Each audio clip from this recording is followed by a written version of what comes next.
بسم اللہ الرحمن الرحیم۔ السلام علیکم دوستو، میں آج آپ کو حضرت موسیٰ علیہ السلام اور حضرت خضر علیہ السلام کا واقعہ سناؤں گا۔ سورۃ کہف کی آیات 60 تا 82 میں قصہ حضرت موسیٰ علیہ السلام حضرت خضر علیہ السلام بیان کیا گیا ہے، جو 3 واقعات پر مشتمل ہے۔ اس میں ظاہر پرستی کے شدید نفی کی گئی ہے۔ یہ بات واضح کی گئی ہے کہ اللہ سبحانہ وتعالیٰ کا ہر کام حکمت پر مبنی ہوتا ہے۔ ہمیں ہر حال میں اللہ سبحانہ وتعالیٰ کے فیصلے پر راضی رہنا چاہیے۔ حضرت موسیٰ علیہ السلام اپنی قوم بنی اسرائیل کو خطبہ دے رہے تھے کہ کسی نے آپ علیہ السلام سے ایک سوال کیا کہ اس وقت سب سے بڑا عالم کون ہے، کیونکہ حضرت موسیٰ علیہ السلام اس وقت کے جلیل القدر رسول تھے اور رسولوں کو دیا گیا علم وحی دیگر تمام علوم سے بڑھ کر ہوتا ہے۔ اس لیے حضرت موسیٰ علیہ السلام نے غالباً اس بات کو مد نظر رکھتے ہوئے جواب دیا کہ میں سب سے بڑا عالم ہوں۔ اگرچہ یہ جواب صحیح تھا، لیکن اس طرح جواب دینا اللہ سبحانہ وتعالیٰ کو پسند نہ آیا۔ حضرت موسیٰ علیہ السلام کو جواب میں یہ کہنا چاہیے تھا کہ اللہ سبحانہ وتعالیٰ کو ہی علم ہے کہ اس وقت سب سے بڑا عالم کون ہے۔ چنانچہ اللہ سبحانہ وتعالیٰ نے حضرت موسیٰ علیہ السلام کو علم اور گوشے سکھانے کے لیے فرمایا کہ مجمع البحرین یعنی 2 دریاؤں کے ملنے کی جگہ کے پاس ہمارا ایک بندہ خضر ہے، جو خاص علوم میں آپ علیہ السلام سے بڑا عالم ہے، ان سے جا کر ملاقات کیجیے۔ اللہ سبحانہ وتعالیٰ کے حکم پر حضرت موسیٰ علیہ السلام علم کے حصول کے لیے اپنے خادم و شاگرد حضرت یوشع بن نون علیہ السلام کو ساتھ لے کر حضرت خضر علیہ السلام سے ملاقات کرنے کے لیے مجمع البحرین کی طرف روانہ ہوئے۔ حضرت موسیٰ علیہ السلام نے علم کے حصول کے شوق اور عزم کا اظہار کرتے ہوئے اپنے خادم سے کہا کہ مجمع البحرین تک پہنچنے تک ہم مستقل اپنا سفر جاری رکھیں گے۔ اللہ سبحانہ وتعالیٰ نے حضرت موسیٰ علیہ السلام سے فرمایا تھا کہ ان کی ملاقات حضرت خضر علیہ السلام سے مجمع البحرین کے پاس ہوگی، اور علامت کے طور پر انہیں بتایا تھا کہ اپنی ٹوکری میں ایک پکی ہوئی مچھلی رکھ لیں۔ مجمع البحرین میں جس مقام پر یہ مچھلی زندہ ہو کر پانی میں چلی جائے، وہی مقام ہے جہاں حضرت خضر علیہ السلام آپ علیہ السلام کو ملیں گے۔ بعض مفسرین کی رائے ہے کہ یہ واقعہ حضرت موسیٰ علیہ السلام کے ابتدائی دور کا ہے، جب آپ علیہ السلام مصر میں تھے۔ چنانچہ وہ مجمع البحرین سے مراد سوڈان کے شہر خرطوم سے آنے والی دریائے نیل کی دونوں شاخوں اور نیل ازرق کے آپس میں ملنے کے مقام کو لیتے ہیں، جبکہ وہ مفسرین جو اس واقعہ کو ہجرت صحرائے سینا کے بعد کا واقعہ قرار دیتے ہیں، ان کے نزدیک مجمع البحرین سے مراد صحرائے سینا کا وہ جنوبی حصہ ہے جہاں خلیج عقبہ اور خلیج سویز دونوں آ کر ملتے ہیں اور بحر احمر میں شامل ہو جاتے ہیں۔ حضرت موسیٰ علیہ السلام نے پکی ہوئی مچھلی حضرت یوشع بن نون علیہ السلام کے حوالے کی اور فرمایا کہ تمہارا کام بس یہ ہے کہ جب یہ مچھلی ٹوکری سے نکل کر پانی میں جائے تو مجھے بتا دینا۔ حضرت یوشع بن نون علیہ السلام نے کہا کہ یہ تو چھوٹا سا کام ہے۔ چلتے چلتے دونوں ایک پتھر کے پاس پہنچے تو وہاں کچھ دیر آرام کرنے کے لیے لیٹ گئے۔ تھوڑی دیر میں مچھلی حیرت انگیز طور پر موزانہ طریقے سے ٹوکری سے نکلی اور سرنگ بناتے ہوئے پانی میں چلے گئی۔ مچھلی پانی میں جہاں سے گزرتی وہاں پانی منجمد ہو کر رہ جاتا اور مچھلی کے لیے ایک سرنگ سی بنتی چلی جاتی۔ یہ منظر دیکھ کر حضرت یوشع بن نون علیہ السلام بہت حیران ہوئے اور سوچا کہ حضرت موسیٰ علیہ السلام کو بتا دوں، لیکن انہوں نے حضرت موسیٰ علیہ السلام کو نیند سے بیدار کرنا مناسب نہ سمجھا۔ جب حضرت موسیٰ علیہ السلام نیند سے بیدار ہوئے تو فوراً سفر پر روانہ ہو گئے، اور حضرت یوشع بن نون علیہ السلام کو شیطان نے بہلا دیا کہ وہ حضرت موسیٰ علیہ السلام سے مچھلی کا ذکر کرتے۔ حضرت موسیٰ علیہ السلام اور حضرت یوشع بن نون علیہ السلام باقی سارا دن اور رات چلتے رہے۔ اگلے دن حضرت موسیٰ علیہ السلام نے اپنے خادم حضرت یوشع بن نون علیہ السلام سے فرمایا، ہمارے دن کا کھانا تو لاؤ، اس سفر میں ہمیں بہت تھکاوٹ محسوس ہو رہی ہے۔ جب تک حضرت موسیٰ علیہ السلام مقررہ راستے کی طرف بڑھتے رہے انہیں تھکاوٹ محسوس نہیں ہوئی، لیکن جیسے ہی وہ صحیح مقام سے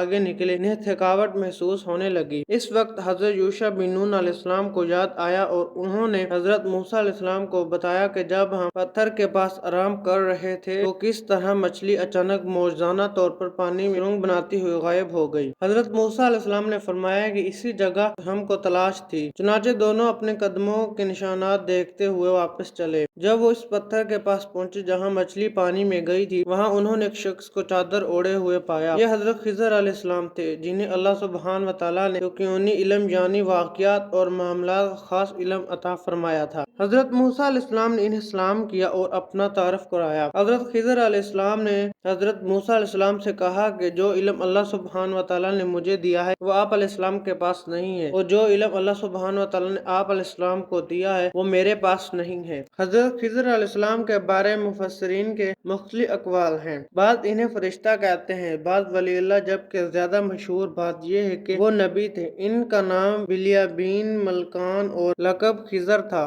خضر کے معنی سبز ہے کیونکہ وہ زمین پر جہاں بیٹھتے وہاں سبزہ اگ جاتا تھا۔ حضرت موسیٰ علیہ السلام نے حضرت خضر علیہ السلام سے ملاقات کا سبب بیان کیا۔ ان سے درخواست کی کہ وہ اللہ سبحانہ وتعالیٰ کے دیے ہوئے علم میں سے انہیں بھی کچھ سکھائیں اور چند روز اپنے ہمراہ رہنے کی اجازت دیں۔ حضرت خضر علیہ السلام نے ان سے کہا کہ آپ علیہ السلام میرے ساتھ رہ کر جو واقعہ دیکھیں گے ان پر صبر نہیں کر سکیں گے، کیونکہ جن چیزوں کا آپ علیہ السلام کے پاس علم نہیں ان پر آپ علیہ السلام صبر کیسے کر سکتے ہیں۔ حضرت موسیٰ علیہ السلام نے اصرار کیا کہ آپ انشاءاللہ مجھے صابر پائیں گے، میں آپ علیہ السلام کے کسی حکم کی خلاف ورزی نہیں کروں گا۔ حضرت خضر علیہ السلام نے کہا کہ اگر آپ علیہ السلام میرے ساتھ رہنا چاہتے ہیں تو آپ علیہ السلام مجھ سے کسی چیز کے بارے میں کچھ نہ پوچھیے گا جب تک میں خود ہی آپ علیہ السلام۔ حضرت موسیٰ علیہ السلام نے ان کی یہ شرط قبول کر لی اور اپنے خادم حضرت یوشع بن نون علیہ السلام کو واپس بھیج دیا۔ حضرت موسیٰ علیہ السلام اور حضرت خضر علیہ السلام دونوں ایک ساتھ دریا کے کنارے کنارے پر چلنے لگے۔ دونوں دریا کے کنارے کنارے پر چلتے رہے۔ قریب سے ایک کشتی گزری۔ انہوں نے کشتی والوں سے کہا کہ ہمیں بھی کشتی میں سوار کر لو۔ کشتی والوں نے حضرت خضر علیہ السلام کو پہچان لیا اور بغیر کرائے لیے دونوں کو اپنے ساتھ کشتی میں سوار کر لیا۔ اتنے میں ایک چڑیا آئی جس نے کشتی کے کنارے پر بیٹھ کر دریا میں سے اپنی چونچ میں پانی لیا، جسے دیکھ کر حضرت خضر علیہ السلام نے حضرت موسیٰ علیہ السلام سے کہا کہ اللہ سبحانہ وتعالیٰ کے علم کے مقابلے میں میرا علم اور آپ کا علم دونوں ملا کر اتنا ہی ہے جیسا اس چڑیا نے اس دریا سے چونچ میں پانی لیا ہے۔ ابھی کشتی میں سوار ہوئے کچھ دیر ہی گزری تھی کہ حضرت خضر علیہ السلام نے اپنا کلہاڑا لے کر کشتی کا ایک تختہ توڑ دیا اور کشتی کو عیب دار کر دیا۔ حضرت موسیٰ علیہ السلام کہنے لگے کہ ان لوگوں نے تو ہمیں بغیر کرائے لیے کشتی میں بٹھایا اور آپ نے اس کشتی میں شگاف کر دیا تاکہ کشتی والے ڈوب جائیں، یہ تو آپ نے بہت خطرناک کام کیا۔ حضرت خضر علیہ السلام نے جواب دیا کہ میں نے کہا نہ تھا کہ آپ علیہ السلام میرے ساتھ صبر نہ کر سکیں گے۔ حضرت موسیٰ علیہ السلام نے کہا میں بھول گیا تھا، آپ مجھ سے درگزر کریں اور میرے ساتھ سختی نہ کریں۔ پھر وہ دونوں کشتی سے اتر آئے اور ساحل پر چلنے لگے۔ راستے میں حضرت خضر علیہ السلام نے ایک لڑکے کو دیکھا جو دوسرے لڑکوں کے ساتھ کھیل رہا تھا۔ حضرت خضر علیہ السلام نے اس لڑکے کو قتل کر دیا۔ حضرت موسیٰ علیہ السلام کہنے لگے کہ آپ نے ایک پاکیزہ جان کو ناحق مار ڈالا، یہ تو آپ نے بہت برا کام کیا۔ حضرت خضر علیہ السلام نے جواب دیا میں نے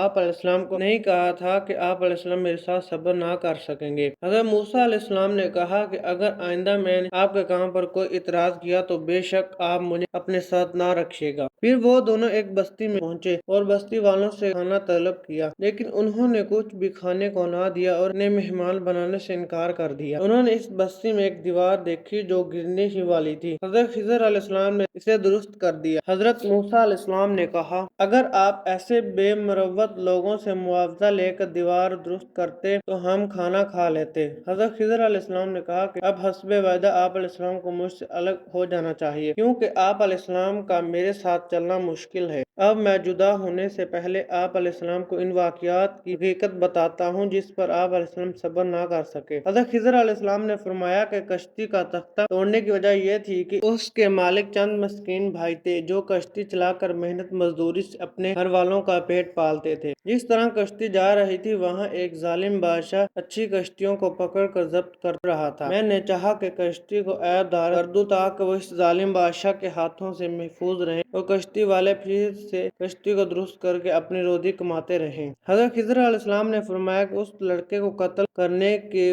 وجہ یہ تھی کہ اس کے والدین مومن تھے اور لڑکا بڑا ہو کر کفر پر اڑ رہا تھا، تو اندیشہ تھا کہ کہیں یہ اپنے ماں باپ کو کفر اور سرکشی میں نہ پھنسا دے۔